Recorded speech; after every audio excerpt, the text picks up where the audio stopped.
প্রিয় শিক্ষার্থী ভাই বোনেরা, আসসালামু আলাইকুম। তোমরা যারা ২৬-২৭ শিক্ষাবর্ষে বিশ্ববিদ্যালয় ভর্তি পরীক্ষা দিবে, তোমরা অনেকেই জানো যে আন্তর্জাতিক বিষয়াবলী থেকে বিশ্ববিদ্যালয় ভর্তি পরীক্ষায় প্রশ্ন হয়। আন্তর্জাতিক বিষয়াবলীর অনেক তথ্যের ভিড়ে তোমরা পড়তে গিয়ে, মুখস্থ করতে গিয়ে অনেকেই ভুলে যাও। আমি বারবারই বলি, তোমরা যদি আন্তর্জাতিক বিষয়াবলী যখন পড়বে, তোমরা অবশ্যই ম্যাপ ব্যবহার করে পড়বে। কারণ ম্যাপ থেকে যখন তোমরা পড়বে, তখন বিভিন্ন দেশ, সীমানা, অঞ্চল এগুলি যখন তোমরা দেখবে, যখনই যাই পড়ো, তখন কিন্তু তোমরা চিন্তা করতে পারবে, তোমরা একটা মাথায় তোমাদের এরকম একটা ছবি ভেসে উঠবে। তখন তার ফলে কি হবে? তোমাদের বেশি দিন মুখস্থ থাকবে। তোমরা তথ্যটা খুব ভালোভাবে, খুব কম সময়ে আয়ত্ত করতে পারবে। আজকে আমরা আন্তর্জাতিক বিষয়াবলীর এশিয়া মহাদেশ নিয়ে পড়ব।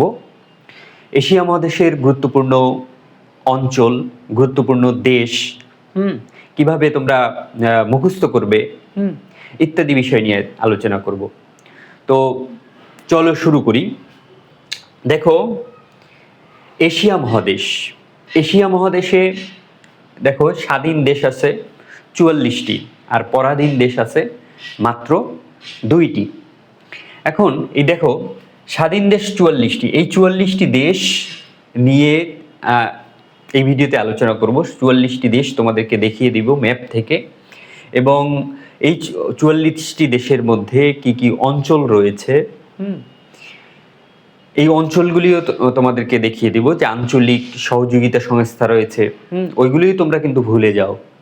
যে অনেকে বিভিন্ন সূত্র বানিয়ে মুখস্থ করো, তারপরও ভুলে যাও। কিন্তু আজকে তোমরা ভিডিওটি যদি শুরু থেকে শেষ পর্যন্ত দেখো, ইনশাল্লাহ এরপর থেকে তোমরা কিন্তু আর ভুলবে না। ম্যাপ, আন্তর্জাতিক বিষয়গুলি পড়ার নিয়মই হলো ম্যাপ দেখে দেখে পড়া এবং ম্যাপ বুঝে বুঝে পড়া। তো দেখো, এখানে পরাধীন দেশ বলছে দুইটা। পরাধীন দেশ দুইটা কি কি জানো? পরাধীন দুইটা দেশ হলো, একটা হলো তাইওয়ান, এই যে তাইওয়ান দেখো, আর একটা হচ্ছে ফিলিস্তিন। ঠিক আছে, একটা হচ্ছে কি তাইওয়ান, আর একটা হচ্ছে ফিলিস্তিন। এই যে এইখানে আছে ফিলিস্তিন। তো এইবারে চলো আমরা অঞ্চল অনুযায়ী যাই। যে দক্ষিণ এশিয়া, দেখো বাংলাদেশ কিন্তু দক্ষিণ এশিয়ার একটি দেশ। দক্ষিণ এশিয়ায় কয়টি দেশ আছে? ৮টি দেশ আছে। কি কি দেখো, ৮টি দেশ দক্ষিণ এশিয়ায়। আমি যদি নিচ থেকে শুরু করি, তোমরা এখান থেকেও দেখতে পারো। প্রথম হচ্ছে আমি বলছি বাংলাদেশ। বাংলাদেশটা কই? এই যে দেখো বাংলাদেশ, বাংলাদেশের রাজধানী ঢাকা। এরপরে দেখো ভারত, এই ভারত, রাজধানী দিল্লি। এরপর দেখো পাকিস্তান, এই হলো পাকিস্তান। ঠিক আছে, বাংলাদেশ, ভারত, পাকিস্তান। পাকিস্তান এর রাজধানী ইসলামাবাদ। এরপর দেখো আছে কি নেপাল, এই হচ্ছে তোমার নেপাল, কাঠমান্ডু এর রাজধানী কাঠমান্ডু। এরপরে হচ্ছে ভুটান, এই দেখো ভুটান। এরপর দেখো আফগানিস্তান, এই হলো আফগানিস্তান। এরপর হচ্ছে শ্রীলঙ্কা, এই দেখো শ্রীলঙ্কা। এরপর দেখো মালদ্বীপ, এই মালদ্বীপ। তার মানে হচ্ছে টোটাল এই যে ৮টা দেশ, এই ৮টা দেশ হলো দক্ষিণ এশিয়ার দেশ। ঠিক আছে, এই দেশ সাথে কিন্তু এর রাজধানীও এখানে কিন্তু লেখা আছে। মালদ্বীপের রাজধানী মালে, শ্রীলঙ্কার রাজধানী জয়বর্ধনেপুরা। এরপর হচ্ছে দেখো নেপালের রাজধানী কাঠমান্ডু, ভুটানের রাজধানী থিম্পু। ঠিক আছে, আফগানিস্তানের রাজধানী কাবুল। রাজধানীটাও তুমি একই সাথে পড়ে ফেলতে পারো। রাজধানী অতটা গুরুত্বপূর্ণ না, পরীক্ষায় কিন্তু আসে না, কিন্তু জেনে রাখা ভালো। অনেক সময় তোমরা দেখো নিউজে যে ইসলামাবাদ এইটা বলেছে, দিল্লি এইটা বলেছে, রাজধানী উল্লেখ করে কিন্তু অনেক সময় বলে। তাহলে আমরা দেখলাম কি দক্ষিণ এশিয়ার দেশ কয়টা? ৮টা। আমরা ম্যাপ থেকে দেখে নিলাম। এখন তুমি যদি মুখস্থ করতে চাও যে ৮টা দেশ, তুমি এক দিক থেকে শুরু করতে পারো।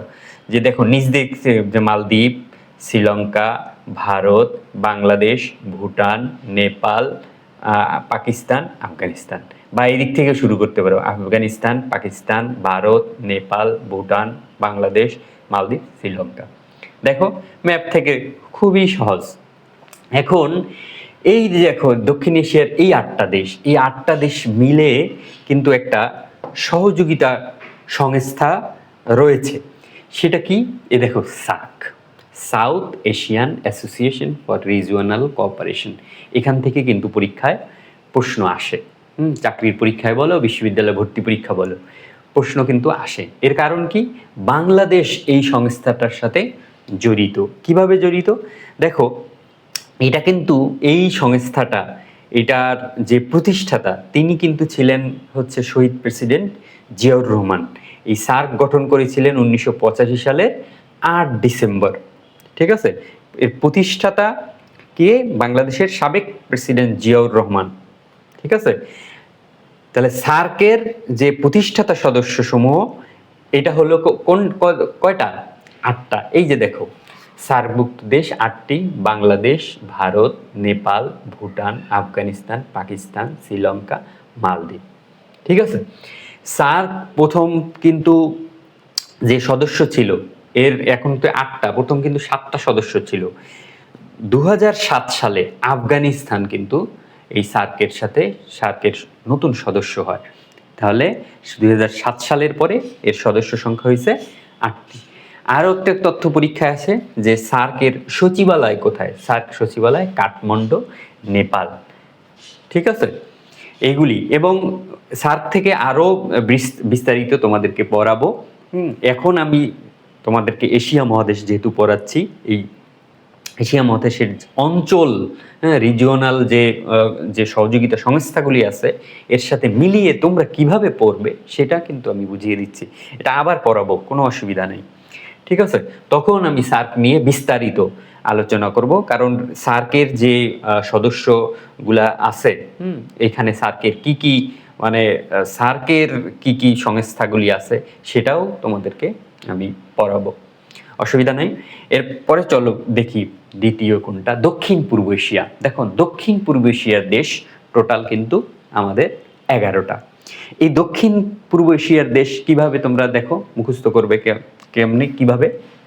এই দেখো শুরু হচ্ছে উপর থেকে, ওইখানে তো আমি লিখে রেখেছি 11টা র্যান্ডমলি। তো এইখান থেকে তুমি কিভাবে ম্যাপ থেকে মুখস্থ করবে? দেখো যে এখানে আছে, ম্যাপটা থেকে যদি মুখস্থ করো পরীক্ষার সময় কিন্তু তোমার মাথায় এইটাই কিন্তু এই ছবিটা ভেসে উঠবে। ঠিক আছে? তাহলে মুখস্থ করতে তোমার সুবিধা হবে। এবং এখান থেকে কিন্তু আরও অনেক কিছু পড়বো, এর ভিতরে অনেক তথ্য আছে যেগুলো পরে আসবে।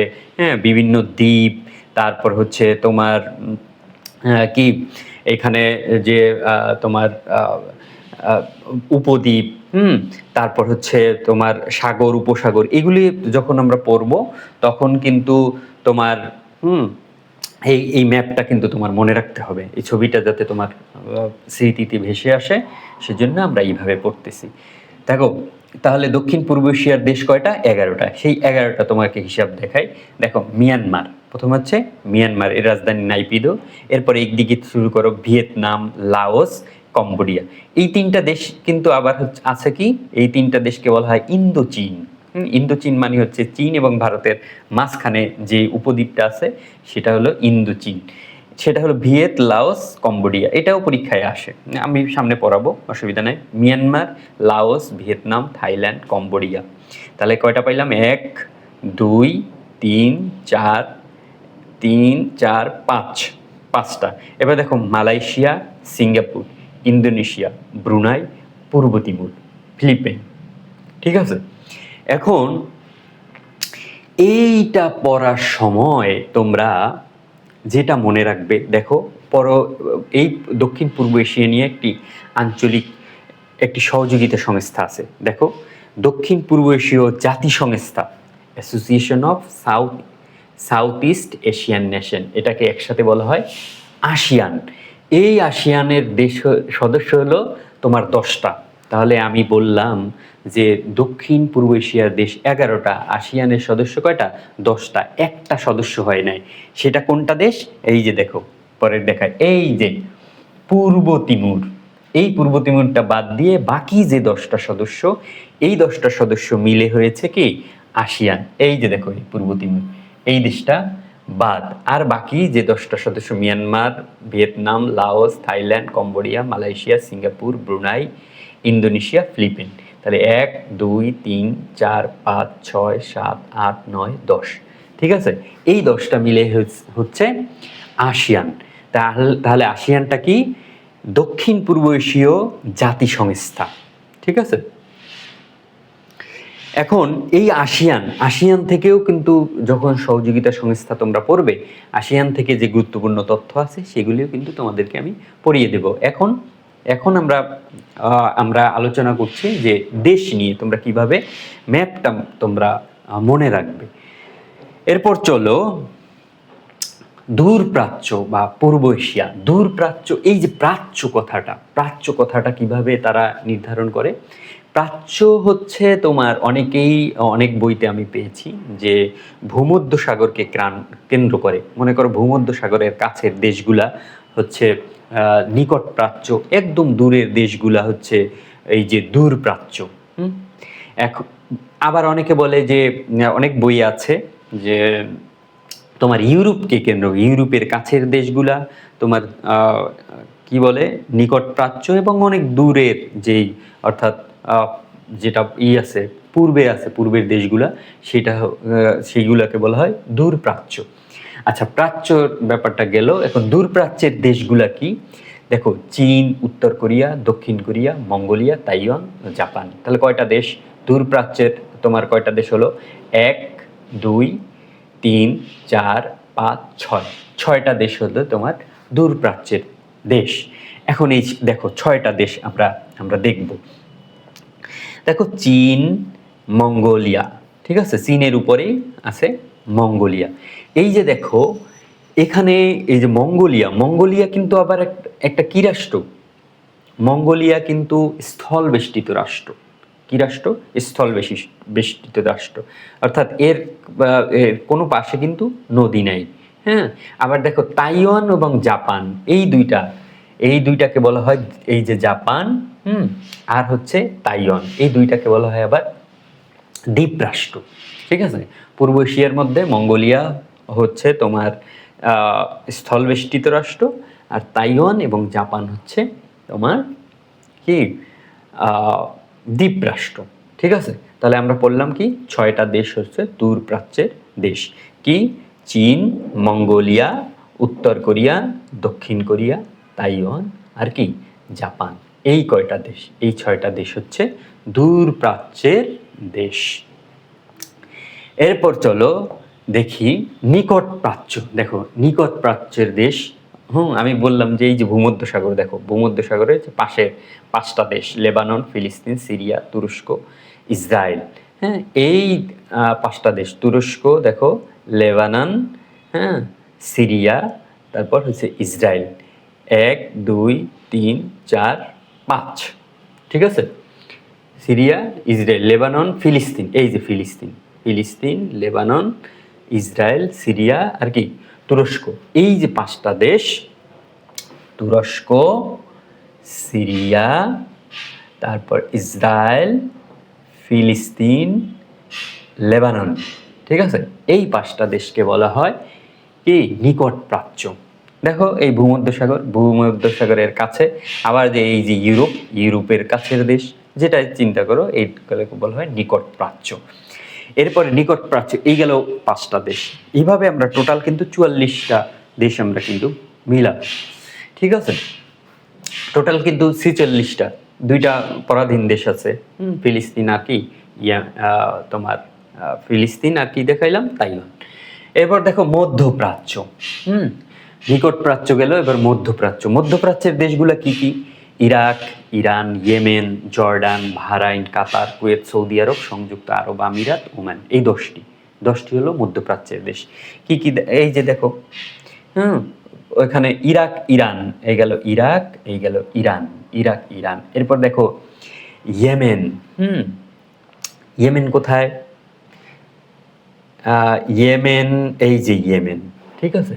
এরপর হচ্ছে জর্ডান, এই জর্ডান, তারপর হচ্ছে বাহরাইন, কাতার, কুয়েত। এই যে দেখো, এই হচ্ছে বাহরাইন, এইখানে বাহরাইন আছে, এই হচ্ছে কাতার, ঠিক আছে, এই হচ্ছে কুয়েত, কাতার, কুয়েত, তারপর হচ্ছে সংযুক্ত আরব আমিরাত, এই হলো সংযুক্ত আরব আমিরাত। এরপর হচ্ছে তোমার সৌদি আরব, এই দেখো সৌদি আরব।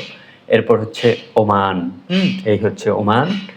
এরপর এই হচ্ছে 10টি। এখন এইভাবে লেখার কারণটা কি? এই দেখো, এই 4টা দেশ যদি তুমি বাদ দাও, বাকি থাকে কি 6টা। এই 6টা দেশ মিলায়া কিন্তু হচ্ছে এই যে পরে একটা সংস্থা জিসিসি, গলফ কোঅপারেশন কাউন্সিল, ঠিক আছে। তার মানে হচ্ছে তোমার যে মধ্যপ্রাচ্যের 10টা দেশ আছে, তার মধ্যে 4টা বাদ দিয়ে বাকি যে 6টা দেশ, ওই 6টা দেশ মিলিয়ে একটা সংস্থা হচ্ছে আরব উপসাগরীয় দেশগুলোর সহযোগিতা পরিষদ, গালফ কোঅপারেশন কাউন্সিল। এই যে দেখো, সেই যে কয়টা দেশ তোমার 6টা, ওমান, সংযুক্ত আরব আমিরাত, কাতার, বাহরাইন, কুয়েত, আর এই হলো সৌদি আরব। পারস্য উপসাগরের যে দেশগুলা, যে 6টা দেশ, এই 6টা দেশ মিলায়া কি হয়েছে, এই যে ওমান, এই 6টা দেশ মিলায়া কি গালফ কোঅপারেশন কাউন্সিল। এইভাবে যদি তোমরা পড়ো, মনে রাখো, ইনশাল্লাহ আর তোমরা কিন্তু ভুলবে না, ম্যাপটা যদি মনে থাকে, ঠিক আছে। আচ্ছা, এইবারে যাই যে মধ্য এশিয়ার দেশ। দেখো, মধ্য এশিয়ার দেশ কয়টা? 6টা। Kazakhstan, Uzbekistan, Tajikistan, Turkmenistan, Kyrgyzstan, Azerbaijan. এই যে দেখো, কাজাখস্তান, তারপর উজবেকিস্তান, কিরগিজস্তান, এই যে দেশগুলা। তাহলে এইখান থেকে তুমি কিন্তু দেখো, এই তুর্কমেনিস্তানের পাশেই কিন্তু কাস্পিয়ান সাগর, এগুলো কিন্তু আমরা পড়বো, সবচেয়ে বড় হ্রদ, এইগুলো আমরা পড়বো। তো তখনও কিন্তু তোমাদেরকে ম্যাপ দেখিয়ে দেখিয়ে পড়াবো, যাতে তোমাদের মাথায় একবার পড়লেই ঢুকে যায়। আন্তর্জাতিকের যে কোনো তথ্য পড়তে হলে তোমার ম্যাপ লাগবে। ম্যাপটা যদি তুমি মাথায় রাখো, তাহলেই কিন্তু আন্তর্জাতিকের সব তথ্য তোমার মনে থাকবে। এবার তাহলে এই গেল মধ্য এশিয়ার 6টা দেশ। এরপর চলো দেখি, দেখো বিমস্টেক। এই বিমস্টেকের আলোচনা কেন? এই যে দেখো, বে of Bengal initiative for multi sectoral technical and economic cooperation, ঠিক আছে। তাহলে এই সংস্থাটা আমি কেন এখানে নিয়ে আসছি? দেখো, তোমাদেরকে বোঝানোর জন্য যে আসলে ম্যাপ থেকে কিভাবে পড়তে হয়। দেখো, আমরা জানি যে দক্ষিণ এশিয়ার দেশ আমরা পড়েছিলাম না? কি কি দক্ষিণ এশিয়ার দেশ কয়টা? 8টা পড়েছিলাম, ঠিক আছে। সেই 8টার মধ্যে দেখো এখানে কয়টা আছে? 1, 2, 3, 4, 5। 8টার মধ্যে সেই 5টা এবং দক্ষিণ পূর্ব এশিয়ার 2টা দেশ, এই টোটাল 7টা দেশ মিলে কি গঠিত হয়েছে? বিমস্টেক, ঠিক আছে। তাহলে বিমস্টেকের সদস্য কয়টা? 7টা। এই 7টা দেশ মিলে কি বিমস্টেক গঠিত হয়েছে। তাহলে কিভাবে মনে রাখবা যে দক্ষিণ এশিয়ার কয়টা? 5টা, আর আর দক্ষিণ পূর্ব এশিয়ার 2টা দেশ, এই 2টা মিলিয়ে বিমস্টেক গঠিত হয়েছে, ঠিক আছে। এই এখানে ম্যাপ আছে, ম্যাপ দিয়েও তুমি মনে রাখতে পারো। এরপর দেখো সুপার 7, এইগুলো কিন্তু এশিয়ার যে অঞ্চল, গুরুত্বপূর্ণ অঞ্চল। দেখো, সুপার 7 বলা হয় 7টা দেশকে সুপার 7 বলা হয়, কারণ এরা দ্রুত বর্ধনশীল অর্থনীতির দেশ, ঠিক আছে, দ্রুত বর্ধনশীল। তাহলে সেটা কিভাবে? দেখো, সেই 7টা দেশ তুমি কেমনে মুখস্থ করবা? 7টা দেশ বা কি অঞ্চল, এশিয়ার অঞ্চল। এখানে দেখো, 1 দক্ষিণ কোরিয়া, তাইওয়ান, হংকং, ঠিক আছে। তাহলে দক্ষিণ কোরিয়া, তাইওয়ান, হংকং 3, তারপর হচ্ছে থাইল্যান্ড 4, মালয়েশিয়া 5, সিঙ্গাপুর 6, ইন্দোনেশিয়া 7। এই 7টা দেশ বা অঞ্চল নিয়ে সুপার 7 গঠিত হয়েছে, ঠিক আছে। তাহলে কিন্তু তোমাদের ভর্তি পরীক্ষায় কিন্তু প্রশ্ন আসবে যে সুপার 7-এর দেশগুলো কোনগুলো, অপশনে থাকবে, উল্টাপাল্টা দেওয়া থাকবে, আর এই 7টাও একসাথে থাকবে। তখন তোমার এর উত্তর এইভাবে দিতে হবে। ঠিক আছে, তাহলে সুপার 7 গেল এইটা। এরপর এই যে সুপার 7, আচ্ছা সুপার 7-এর পরে আমরা যাই ইন্দো-চীন বলয়। ইন্দো-চীন বলয়টা ইন্দো-চীন বলয়টা কি দেখো, লাওস, ভিয়েতনাম, কম্বোডিয়া, এই 3টা দেশ মিলায়া যে এই যে একটা উপদ্বীপ, এটাকে বলা হয় ইন্দো-চীন বলয়। ইন্দো-চীন বলয় কেন বলা হয়েছে? কারণ এটা ইন্ডিয়া এবং চীন এর মাঝখানে অবস্থিত, এই জন্য এটার নাম দিয়েছে কি ইন্দো-চীন। এই জন্য এটার কি নাম দিয়েছে? ইন্দো-চীন। ঠিক আছে, এরপর আমরা যাই পরের পেজে। দেখো গোল্ডেন ওয়েজ। গোল্ডেন ওয়েজ, এই গোল্ডেন ওয়েজ, আচ্ছা গোল্ডেন ওয়েজ পড়ার আগে তোমাকে সুপার 7 পড়লাম। এরপর দেখো east Asian miracle. East Asian miracle কি? তোমার ইস্ট এশিয়ান মিরাকলটা হচ্ছে এই যে সুপার 7 আছে, এই যে 7টা, এই 7টা দেশের সাথে একটা দেশ যদি যোগ করে দাও, হ্যাঁ, সেটা কোনটা? তুমি যদি এর সাথে জাপানকে যুক্ত করে দাও, এর সাথে যদি জাপান যুক্ত হয়ে যায়, তাহলে তোমার হয়ে যাবে কি? তাহলে হয়ে যাবে ইস্ট এশিয়ান মিরাকল। এটাও একটা অঞ্চলের নাম, দ্রুত বর্ধনশীল, হ্যাঁ, অর্থনীতির দেশ। এর সাথে যদি তুমি জাপানকে যুক্ত করে দাও, এই 7টা তো আছে, প্লাস এই 7টা প্লাস জাপান, তাহলে হয়ে যাবে ইস্ট এশিয়ান মিরাকল। এইভাবেই তোমাদেরকে কিন্তু মনে রাখতে হবে। এরপর দেখো 4 টাইগার্স। 4 টাইগার কি? সিঙ্গাপুর, তাইওয়ান, দক্ষিণ কোরিয়া, উত্তর কোরিয়া, হংকং। এই যে দেখো দক্ষিণ কোরিয়া, এরপর তাইওয়ান, হংকং, আর হচ্ছে সিঙ্গাপুর। এই 4টা দেশ, দক্ষিণ কোরিয়া, তাইওয়ান, হংকং, সিঙ্গাপুর, এই 4টা দেশকে আবার বলা হয় হচ্ছে 4 টাইগার্স। এই 4টা দেশ কি সুপার 7-এর যে 7টা দেশ, এর মধ্যে দক্ষিণ কোরিয়া, তাইওয়ান, হংকং, সিঙ্গাপুর, এই 4টাকে বলা হয় আবার কি সুপার 7। ঠিক আছে, আচ্ছা এরপরে আমরা চলো যাই দেখি গোল্ডেন কি, গোল্ডেন ওয়েজ। গোল্ডেন ওয়েজ কি দেখো, ভারত, বাংলাদেশ, নেপাল, এই যে সীমান্তে, এই সীমান্তের একটা অঞ্চল আছে, বাংলাদেশ ভারত ও মিয়ানমারের একটা অঞ্চল রয়েছে, যেই অঞ্চলে মাদকের কি চোরাচালান সবচেয়ে বেশি হয়। এই অঞ্চলটাকে বলা হয় গোল্ডেন ওয়েজ। তাহলে গোল্ডেন ওয়েজ অঞ্চল কোন 3টি দেশের মধ্যে অবস্থিত, সেটা যদি পরীক্ষায় আসে তাহলে কি ভারত, বাংলাদেশ, মিয়ানমার। আচ্ছা, এরপর দেখো গোল্ডেন ট্রায়াঙ্গেল।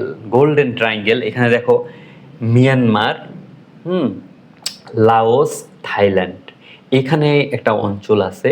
এই ট্রায়াঙ্গেল, এই ত্রিভুজ আকারে, দেখো গোল্ডেন ট্রায়াঙ্গেল এটাকে কেন বলা হয়েছে? ত্রিভুজ আকারে একটা এই অঞ্চলটায় সবচেয়ে পপি উৎপাদন হয় বেশি। মাদক যে পপি আছে, সেই পপি উৎপাদনকারী অঞ্চল, এই অঞ্চলটায় সবচেয়ে বেশি হয়।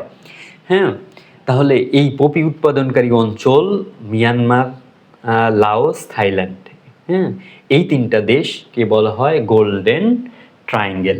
এরপর দেখো চলো দেখি গোল্ডেন ক্রিসেন্টটা কি। গোল্ডেন ক্রিসেন্ট হলো ইরান, পাকিস্তান, আফগানিস্তান। এখানে এই ইরান, পাকিস্তান, আফগানিস্তানের এই যে সীমান্ত, এই সীমান্তের যে অঞ্চল, এই অঞ্চলে সবচেয়ে আফিম উৎপাদন হয় সবচেয়ে বেশি। ঠিক আছে, আফিম উৎপাদনকারী অঞ্চল, সেই জন্য এটাকে বলা হয় গোল্ডেন ক্রিসেন্ট। ঠিক আছে, দেখো এইভাবে যদি তুমি ম্যাপ দেখে দেখে মনে রাখো, ক্রিসেন্ট কেন, দেখো এই যে চাঁদের মতো একটা ইসে, হ্যাঁ, ওই যে তোমরা রেড ক্রস, রেড ক্রিসেন্ট পড়ছো না, যে মুসলিম এলাকায় যেটা নাম সেটা রেড ক্রিসেন্ট, আর যেটা অন্য ইউরোপের দেশে ওইগুলো বলা হয় রেড ক্রস। ঠিক আছে, তো এটা হলো রেড ক্রিসেন্ট। আচ্ছা, এইবার দেখো সর্বশেষ যে এটা আছে, যেটা আঞ্চলিক সংস্থা, যে central one integral rural development for Asia and Pacific. এটা হলো এশিয়া ও প্রশান্ত মহাসাগরীয় অঞ্চলের সমন্বিত পল্লী উন্নয়ন কেন্দ্র। এটা কেন গুরুত্বপূর্ণ দেখো, এটা তোমরা দেখেছো যে সিডাপ সদর দপ্তর, চামেলি হাউস, ঢাকা, বাংলাদেশ। দেখো এটা অনেকেই তোমরা চেনো, হ্যাঁ, এর সদর দপ্তর হচ্ছে এই যে সিডাবের সদর দপ্তর হচ্ছে তোমার এই যে চামেলি হাউসটা, এটা কোথায়? তোমার ওই যে সুপ্রিম কোর্টের তোমার দক্ষিণ পাশে, আর হচ্ছে প্রেস ক্লাবের পাশে, তোমার চামেলি হাউসটা, ঠিক আছে? এবং হচ্ছে এটা কি এশিয়া ও প্রশান্ত মহাসাগরীয় অঞ্চলের সমন্বিত পল্লী উন্নয়ন কেন্দ্র, ঠিক আছে?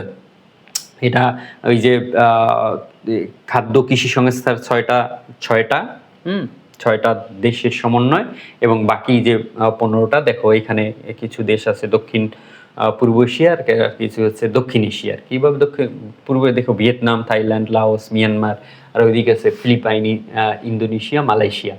আর ওইটা হচ্ছে প্রশান্ত মহাসাগরীয় দেশ। এই যে বলছে integral rural develop for Asian Pacific, with দেখো ফিজি, প্রশান্ত মহাসাগরীয় একটা দ্বীপরাষ্ট্র ফিজি, ঠিক আছে? আর হচ্ছে ইরান আছে তোমার মধ্যপ্রাচ্যের দেশ, ঠিক আছে? এই আবার নেপাল, শ্রীলঙ্কা, ভারত, বাংলাদেশ, পাকিস্তান, আফগানিস্তান, এরা তো তোমরা জানো যে দক্ষিণ এশিয়ার দেশ। তার মানে এশিয়া অঞ্চলের মধ্যে এই যেহেতু সিডাপ এই সংস্থাটা রয়েছে, ঠিক আছে, সমন্বিত পল্লী উন্নয়ন কেন্দ্রটা রয়েছে, সেই জন্য এটাও কিন্তু খুব গুরুত্বপূর্ণ। এই জন্য আমরা এশিয়া মহাদেশের যে অঞ্চল এবং দেশ, এই আলোচনার মধ্যে এটা নিয়ে এসেছি। ধন্যবাদ। আমার এই ভিডিওটি যদি ভালো লেগে থাকে তোমরা সাবস্ক্রাইব করবে। আর একটা বিষয়, আমার এই চ্যানেল থেকে নিয়মিত ভিডিও আপলোড করা হবে। তোমাদের বিশ্ববিদ্যালয় ভর্তি পরীক্ষার জন্য আমরা ভিডিও আপলোড দিচ্ছি। তোমরা যদি ফ্রি কোচিং করতে চাও তাহলে আমার এই চ্যানেলটি সাবস্ক্রাইব করে রাখো। ধন্যবাদ। আসসালামু আলাইকুম।